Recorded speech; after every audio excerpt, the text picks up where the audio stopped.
Good morning and welcome to today's College Football Playoff National Championship Head Coaches News Conference. We are joined by Michigan head coach Jim Harbaugh and Washington head coach Kalen DeBoer. Coach Harbaugh will begin with an opening comment from you. Thank you. I want to start by saying thank you to the CFP staff, their entire organization. It's been a phenomenal experience last week, this week, everything conducive to getting a team ready to play in such a huge game. Also want to congratulate University of Washington, Coach Kalen DeBoer, his staff. Truly nothing but respect for the job that they have done, that Coach has done. Truly remarkable coach. Followed your career. Amazing job at Fresno State, and what you've done at Washington in a short period of time is truly amazing. And we're honored to be here.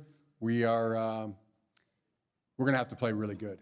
We are going to have to play really good, and I think our team is ready. Still not, hay's not in the barn. We're still, it never is for us. Still polishing, still working, but super excited to watch our players go out there and compete tomorrow night. Thank you. Coach DeBoer? Yeah, a lot of things that I'd echo as well. Just the whole week and a half here, everything leading up to the semifinal and the championship here, thanks to the CFP and just making this an awesome experience for our guys, something they'll never forget. Making memories and all of that. And Coach Harbaugh, I've broke down a lot of film of Coach Harbaugh's teams over the years, not just at Michigan, but others as well. And just sharing with him, I can remember a lot of the big plays he's been a part of at different places. But amazing football team that they put together here over not just 1 year, but many years, and building up to this point. So it's going to be a great game, and we know we need to be at our best. Proud of our players and our staff for the way that they've just continued to grind here going into the last couple weeks. It's been a quick turnaround going from the semifinal game and a couple flights back and forth to Seattle.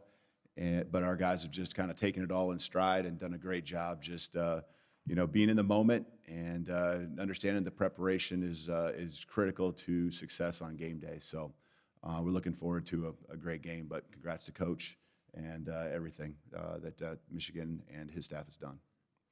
Thank you both. Let's get started with questions. Again, let us get you the microphone. Give us your name and affiliation. We'll start right down here in the middle aisle.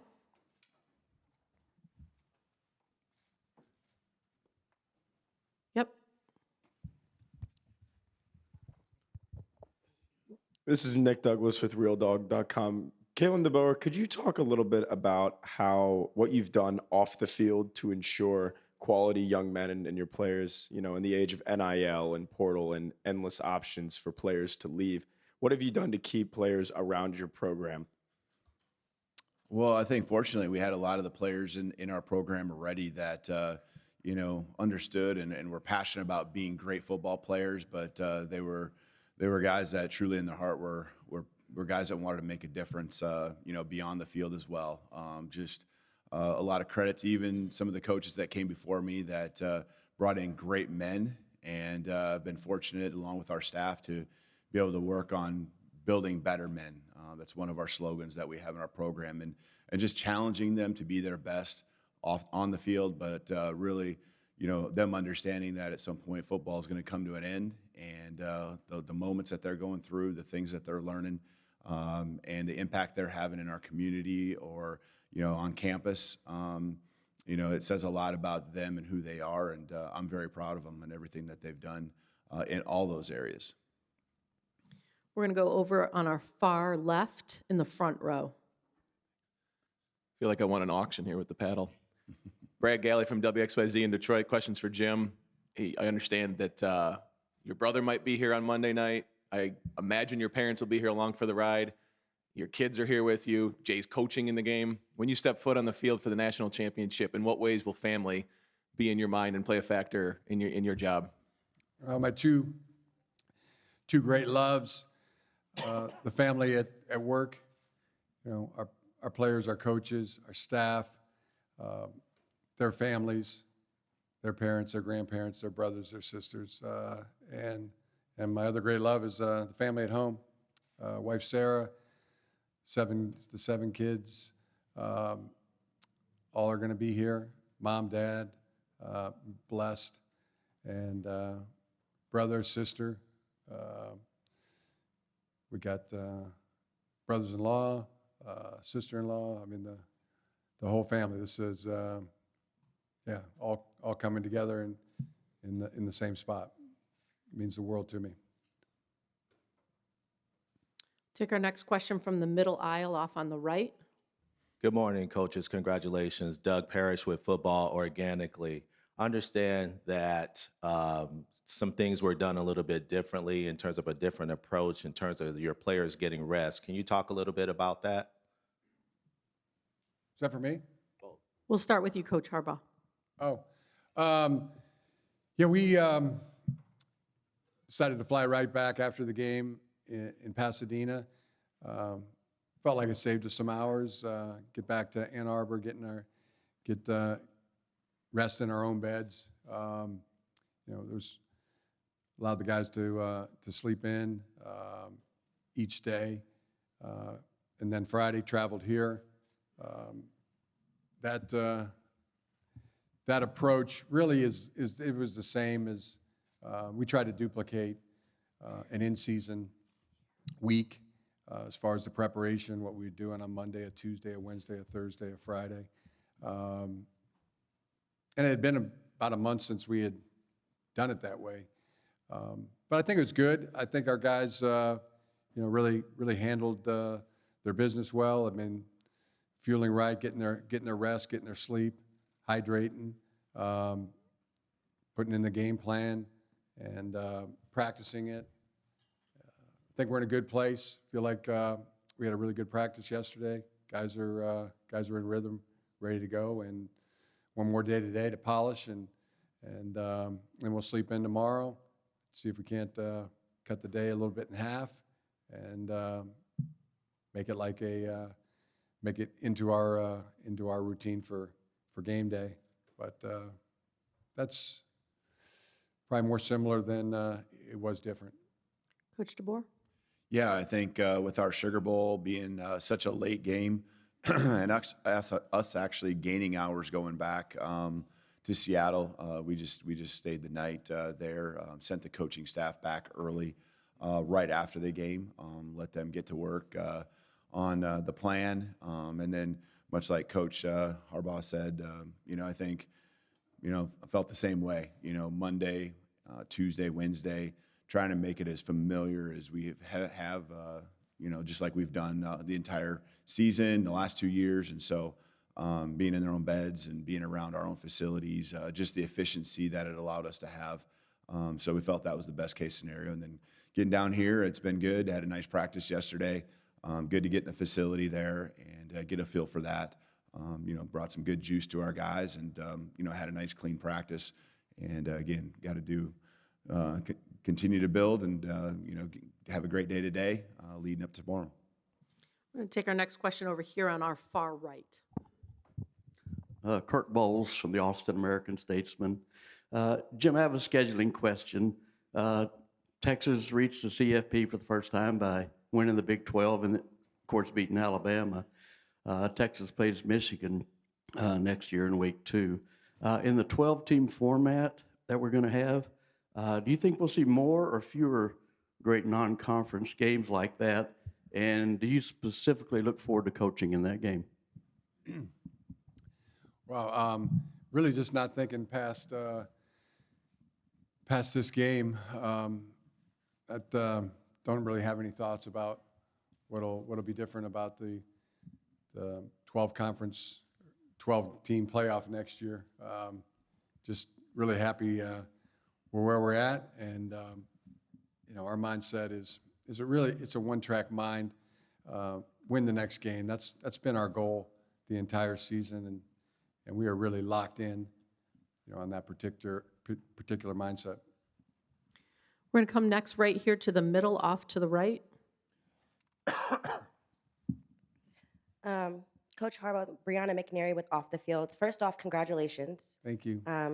I just want to ask, if you decide to take a head coaching position with the Panthers, Patriots, or the Chargers, whoever it may be, what would be your farewell message to this team? This is a special group of young men who you've helped groom these young boys into young men, and now they have this chance to possibly win you your first national championship. What would be your message to this group of special young men?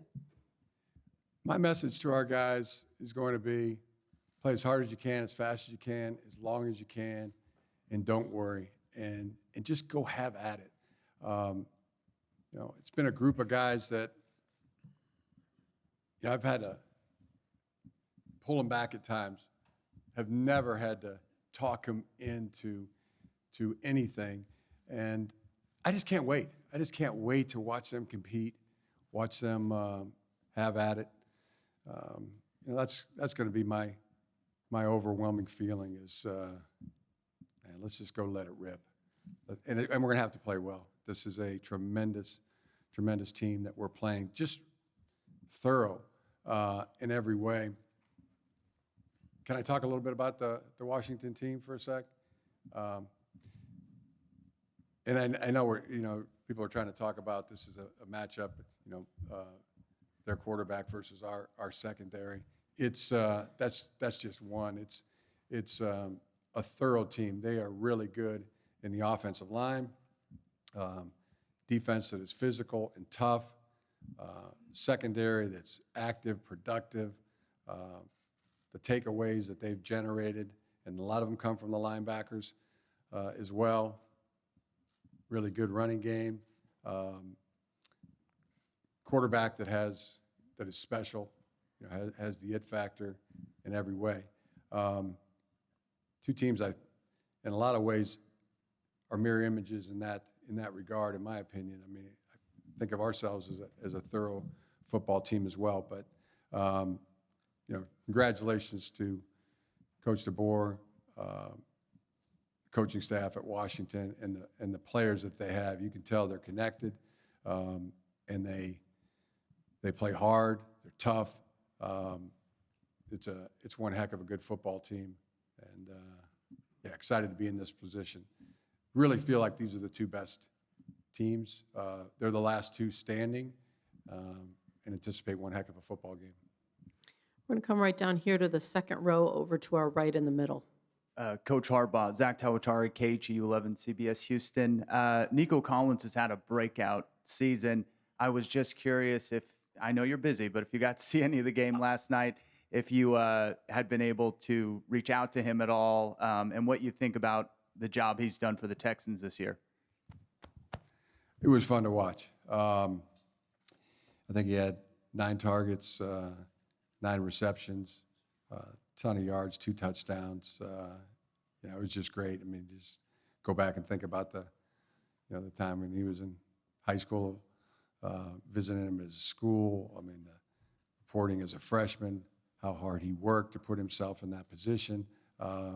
Just warms the cockles of the heart. And then to see him standing at the podium after the game in the letter jacket, I mean, that was really cool. So it's great. Keep doing you, Nico. It's working. Next question will come right one row in front. Good morning, coaches. Congratulations. Nate Griffin, Fox 26 Morning Sports here in Houston. Just curious, and I don't know if you've had a chance to really experience the food here in Houston or what have you, but it's a foodie town, and I'm just curious about you guys, how it's been here. How have you enjoyed Houston? Once again, congratulations to you both, and that's to both of you. Let's start with Coach DeBoer. Yeah, we haven't had much of a chance to do much of anything. We got in. I'm on the game week calendar, so I'm trying to remember what day of the week it is. It's I think we got in on Friday night. So Friday night, and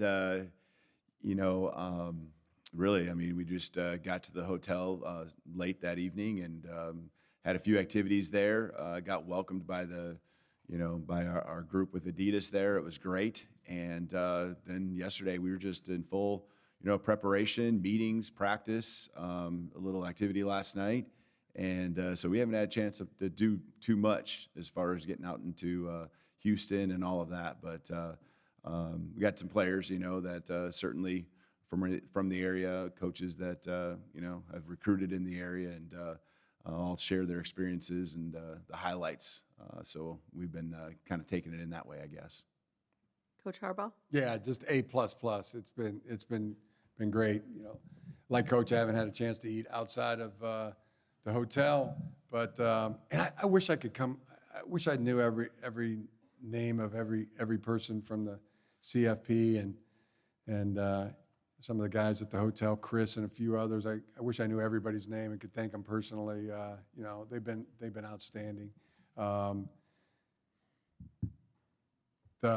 We had, and I wish I knew the place that brought them in, but there were some of the best tacos I've ever had. Last night, kids and I were loving it. It's been great, conducive for winning. Everybody's just been really great and personable. I think our team would say the same thing, but A++. We're going to flip to the middle aisle over on our left. Hi, Jim. Jack Doles from WIT TV in Grand Rapids. You run a program that's steeped in tradition. What would it mean to win this championship? What would it mean for your legacy, and how important is it to leave a legacy? It would mean so much. I mean, it would, for our players, for them to know what it's like to be champions, just be simply referred to as national champions, and for their parents to have their son be a champion, a national champion, for their grandparents to have a grandson, for their brothers and sisters to have a brother who's a grandson.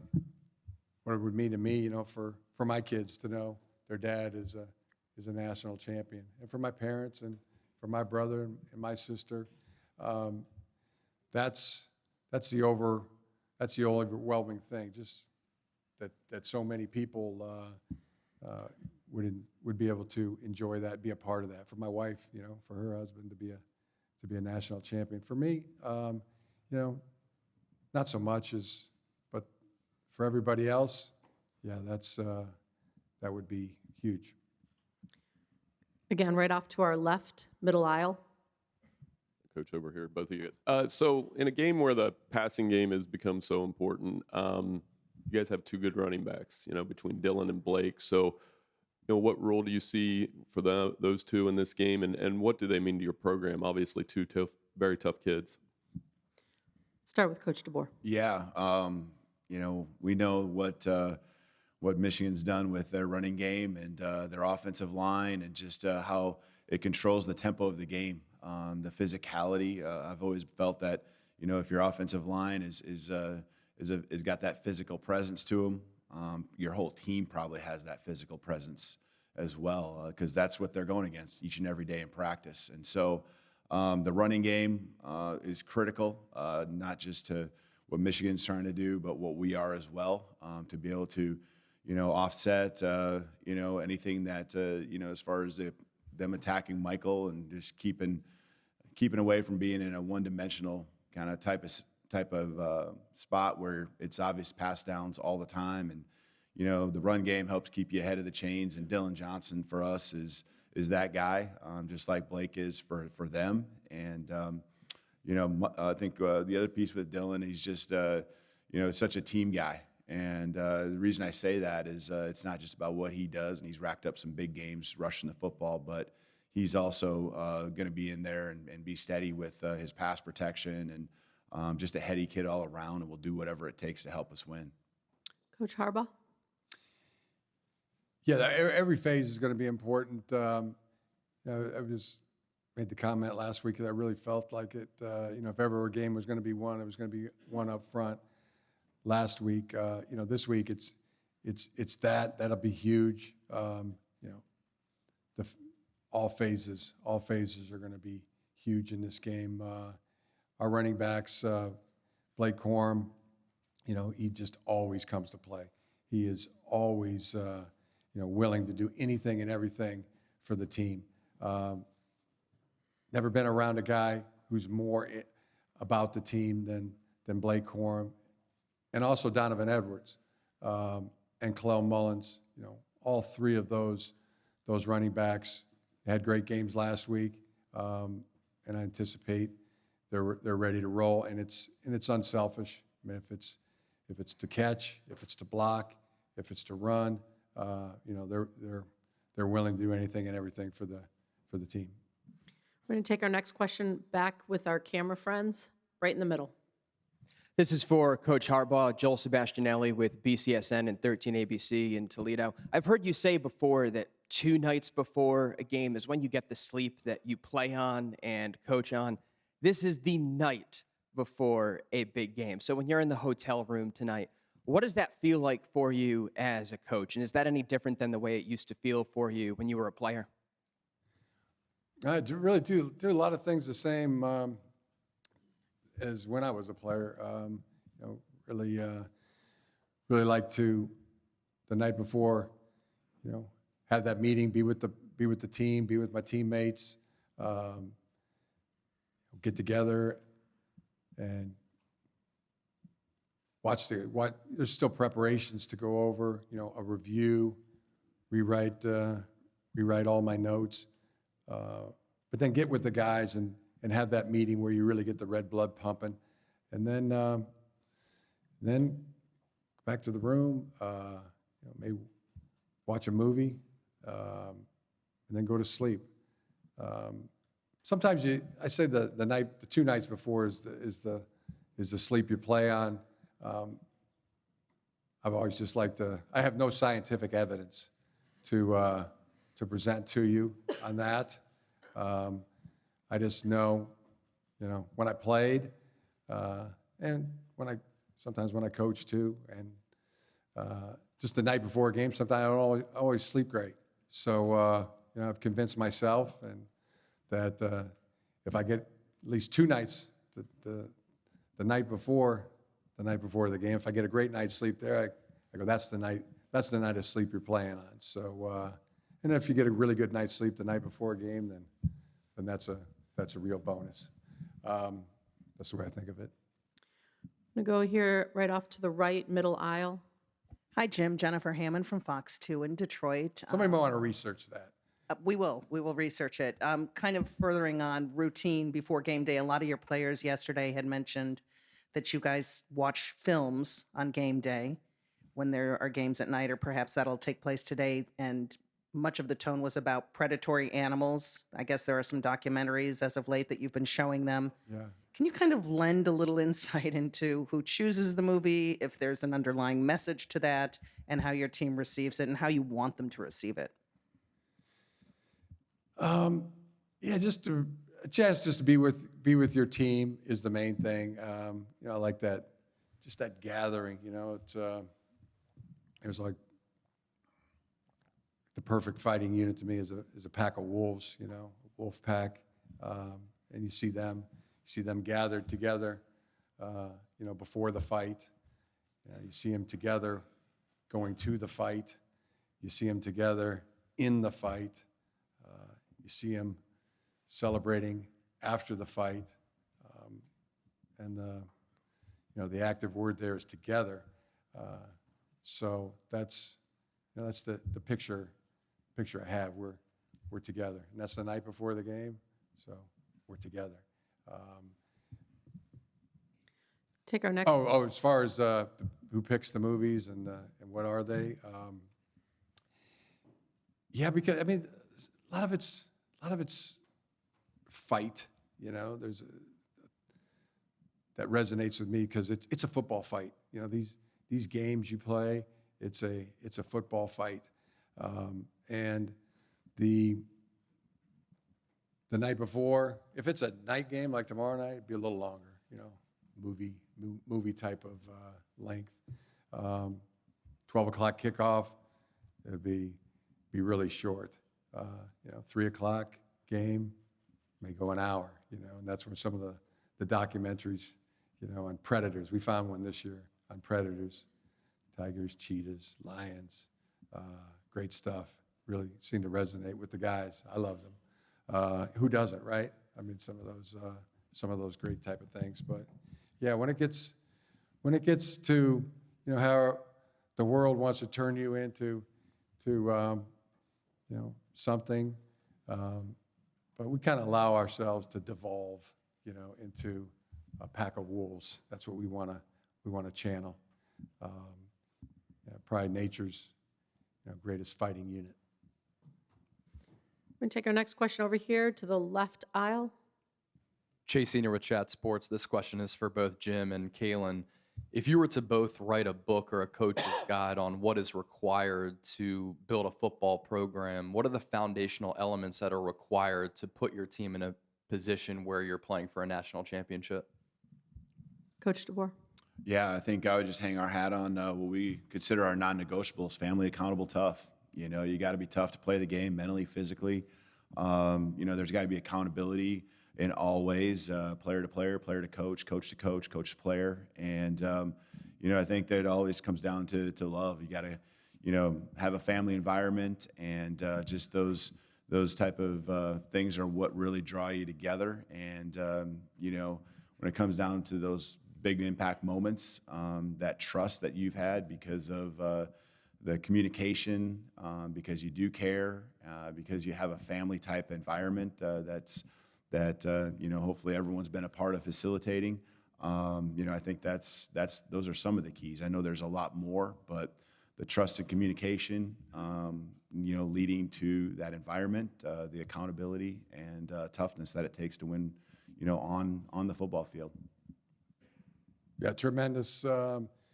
Everything that Kalen just said, and I would add, it's 1,000 things. It's 1,000 little things that add up to make all the difference. A lot of things that people think are the little things or the minutia. To me, it's all those things. If you boil it down to just a couple things, get really good at football. That's the thing that you're passionate about, that you found in your life that you love and have passion for. So let's get as good at it as we possibly can in training, in practice, in games. And then just the very last thing to think about is just make sure you've given it your very best. That way you'll feel good about whatever you accomplish. We're going to swing over here far right in the middle of the far right aisle. Hey, Coach. Shahan Jairaj with CBS Sports. Coach DeBoer, obviously this Michigan running game is one of the most relentless units in the country. When you look for preparing for that, first of all, what do you take maybe from the 2 Oregon games that you played? And second, how do you kind of prepare for a unit that really doesn't kind of give up? Yeah, I think there are some experiences that we've been through where we've been challenged against teams that really pride themselves on being physical and running the football. I do think that Michigan is a different animal when it comes to that. As far as what their intentions are and how well they execute. A lot of credit again to everyone up front on their offensive line and their running backs. It takes a whole team. I think we've seen even running the football, it takes everyone when the receivers and the tight ends and all of those position groups are heavily involved and bought in. Playing at a high level, playing physical, executing. Makes a big difference. But it's going to take for us. It's going to take guys. Physically tough, but also, we're going to have to really execute. We can't be missing gaps as far as defensive line doing their own thing or linebackers doing their own thing, and you got to know where your help and support's at, and just everyone doing their job and doing it at a high level. That's what it takes to be able to hang in there and do a good job against a team that runs the football like Michigan does at such a high level. Let's come right down here on the aisle to our right. Yeah, Nico Tamurian, Como News in Seattle. Coach DeBoer, just your second year together with all of these guys, what is it about your team? What quality is it that in just that second year you're able to make it to this stage and have a chance at a national championship? Well, there's been a lot of sacrifice and commitment. Very good football players, obviously, across the board on both sides, but there's been this sacrifice. There's been some choices that have been made by guys to come back, starting with Michael a year ago in December. deciding he was going to come back and not move on to the NFL. He kind of led the charge, and a lot of guys chose to go down the same road. I think they just really firmly believed that there was more left out there for this football team. I think they also felt like they could have a continued growth and development, as a person, but especially as a player that would help them and improve their opportunities moving on to the next level. But I think the first thing that I said is just probably the most important, is that there was a job that wasn't done. They've really hung on to that motto here, especially the second half of the season when we've gotten win after win, just referring back to jobs not done.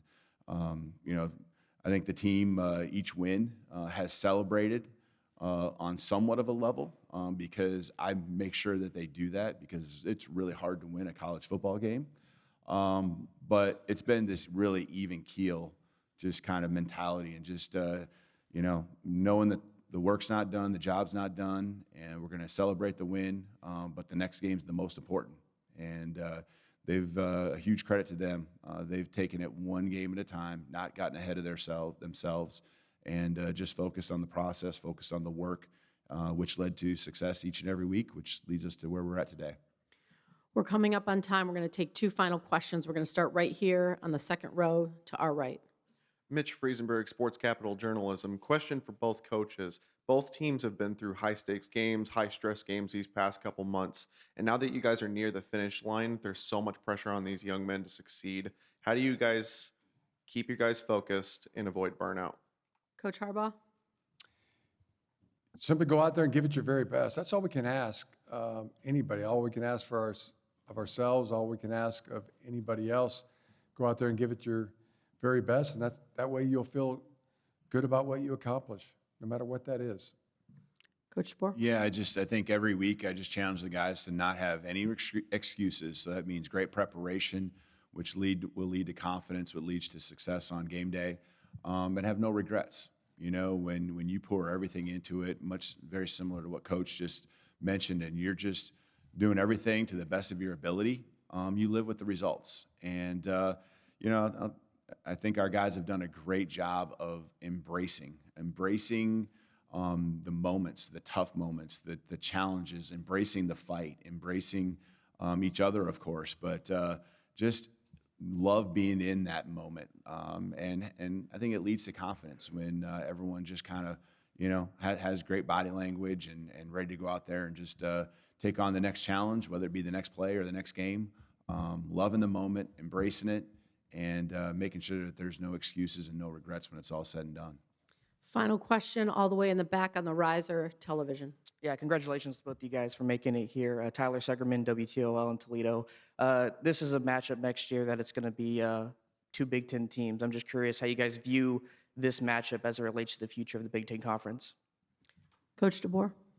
Yeah, I think, again, very similar to a question that was asked earlier, just focus on now. And yes, it is something that will happen again soon in the next year as far as this matchup. But right now, we're just in the moment. This is about the 2023 Huskies and our journey and everything that we've poured into this season. And we're just going to make sure we're dialed in on the things we can control right now, and who's on board, and making sure everyone's pouring everything they got into this moment. Coach Harbaugh? The same, hate to end with a clunker answer to what's been a great press conference, but it's just really everything that's right here in front of us. Coming down the straightaway like a thoroughbred. You can see the finish line. Got the blinders on. I mean, each guy, I'm just going to the whip. The future, hope to have one. Hope there's a tomorrow. Hope there's a day after tomorrow. Hope there's a next week, a next month. I hope a next year. Hope to have a future. That concludes today's news conference. We're going to go ahead and have the coaches move to either side of the trophy. Everybody could stay down. We're going to start with our friends in the back. ENGs on the back We'll get them in place and give you a couple seconds here, and then we'll move down to the front. If you are on the aisle in the middle, if you could just please make sure you're not moving out into the aisle so that our folks in the back can get their shot. And then again, you'll have time when we move down to the front. All right, we'll pause here for a moment for our television crews in the back.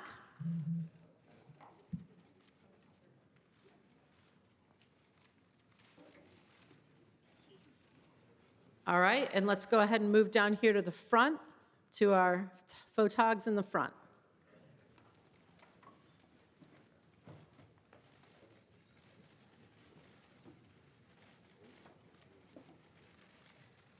Gentlemen, thank you very much. We'll look forward to seeing everybody throughout the day, and should you need anything, please don't hesitate to ask.